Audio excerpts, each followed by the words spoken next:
మీ పేరేమన్నారు? Lance Naik subedar Bhagat. Lance Naik గారా? ఏమిట కనపడట్లేదా మీ కంటికి? చేతిలో తుపాకీ ఉన్నా కూడా పిట్టల తొల్లగా తనబడి మీ దృష్టికి. మరి కాదా? నూనె స్వామి అంటే మీసాలను ఎంటుకలు నిక్కబొడుచుకుంటే ముళ్ళ పంది అనుకుంటున్నారా?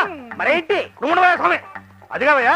గబుక్కుని చూస్తే చిన్నపిల్లల చేతిలో చాక్లెట్లు పెట్టి ఎత్తుకుపోయే వాళ్ళ కనిపిస్తున్నాడా? పిచ్చోడా ఫేస్ కదా చూడాల్సింది. మనసు చూడవే స్వామి, మనసు చూడవే స్వామి, మనసు చూడవే స్వామి. ఇదిగో నువ్వు గవర్నమెంట్ లో పనిచేస్తూ జీతం తీసుకుంటా ఆఫీసులో నిద్రపోనే కాదను, క్యాంటీన్ లో తిరుగునే కాదను, పంచ తిరునే కాదను. ఇదిగో పిచ్చోడా చూడడానికి గౌడికి ఏదైనా కనపడొచ్చు కానీ ఆయన నిరాగా గడ్డి తిట్టలేదయ్యా. మరి ఏం తింటాడయ్యా? స్వామి కమ్మటి భోజనం తింటాడయ్యా. ఇది అసలు నాకు అర్థం కదా. మీ గడ్డి గట్టి కనిపిస్తాడయ్యా ఆయన. మొన్న నేను కూడా అంతే నానా మాట అన్నాడు. నేను ఉన్నా కాబట్టి సరిపోయింది. ఇప్పుడు నువ్వు మధ్యలో ఏనంటే అయిపోయాడు నేను ఉండగానే. ఇట్లా కనుక ఊరుకుంటే రేపు పొద్దున చిన్నపిల్లలు కూడా ఏదో వచ్చాడు అని ఉన్నారు చూస్తుంటే అనంటారా మీరు మాత్రం ఎందుకు ఊరుకోవడం?